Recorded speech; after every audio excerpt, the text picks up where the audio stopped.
Number 7. The Headless Cabbie from Season 4 of Hey Arnold. Hey Arnold is one of those Nicktoons that I wasn't a huge fan of as a kid, but I start to appreciate it more and more over the years, especially in the horror department.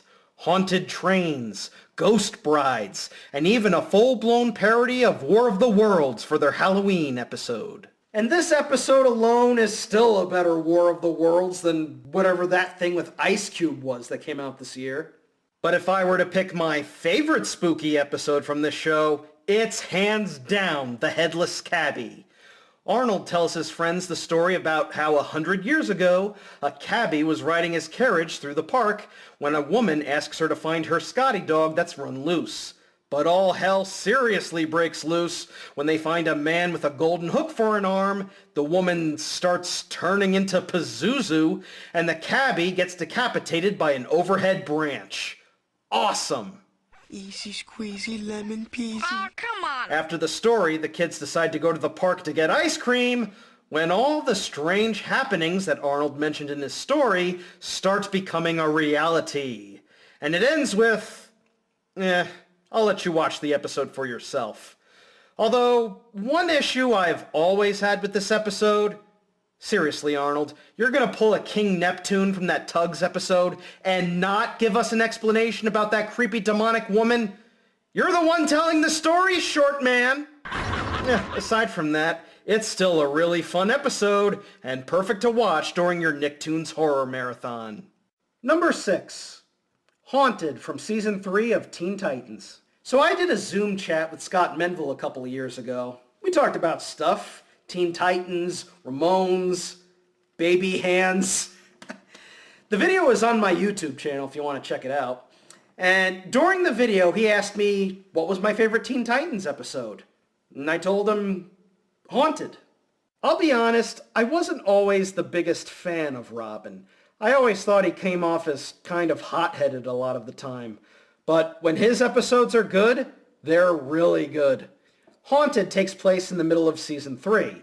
Slade is dead after getting defeated by Terra in Aftershock, but he still keeps getting these weird visions that Slade is still around, but the rest of the team can't see him. This is definitely an unsettling episode. It's not a Halloween episode, but it does cover a lot of scary topics like PTSD, nightmares, and even self-harm.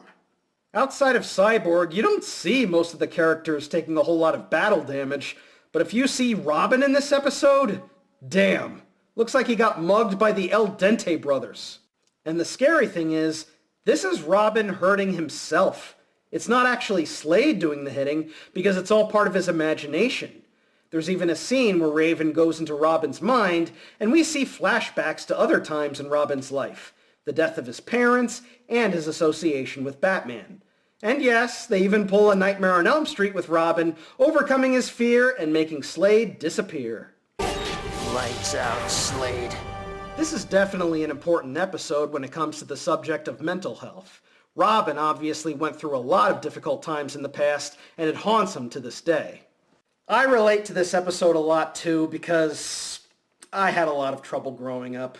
I was physically and emotionally abused by my family, and people at school, and people online, and it took years for me to finally overcome all that. It also helps that Robin does have friends like Starfire who support him while he's going through these troubles. That's why I always love these characters so much.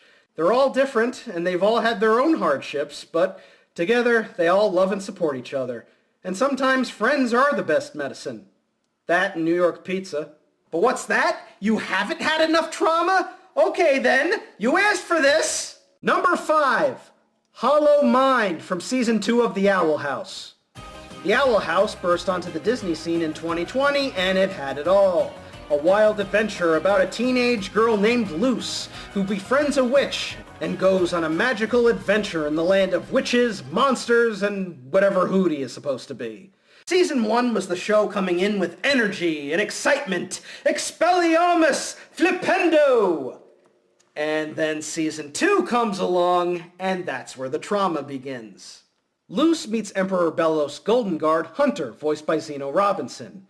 He He has a few run-ins with Luz throughout the first half of Season 2, but remains loyal to Bellows. That is, until he and Luz accidentally fall into a portal and end up inside the mindscape of Bellows himself. It's here where Luz and Hunter discover Bellows' true intentions.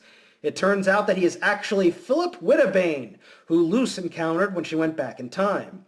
It's also revealed that Hunter and the rest of the Golden Guards before him are Grimwalkers, or clones of his brother Caleb, which explains why Hunter has no family. Turns out Hunter was Ben Reilly this whole time.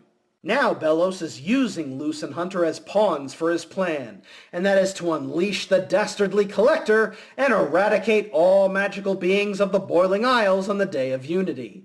And Bellows has Luz to thank for it. So all this time, people have been mindlessly helping a witch hunter? How could they be tricked so easily? I wouldn't be so judgmental if I were you. So yeah, Bellows' rise to power, the brainwashing of everybody on the Boiling Isles, his plans to destroy magic and potentially genocide everybody. It really gets terrifying when you think about what's happening right now. Not just in this world, in our own country.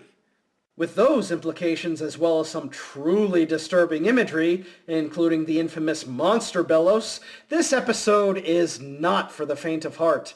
You can only imagine all the therapy Luz and Hunter had to endure after this. Luz is going to need more Amity kisses, while Hunter needs more pancakes. I must check my forbidden texts.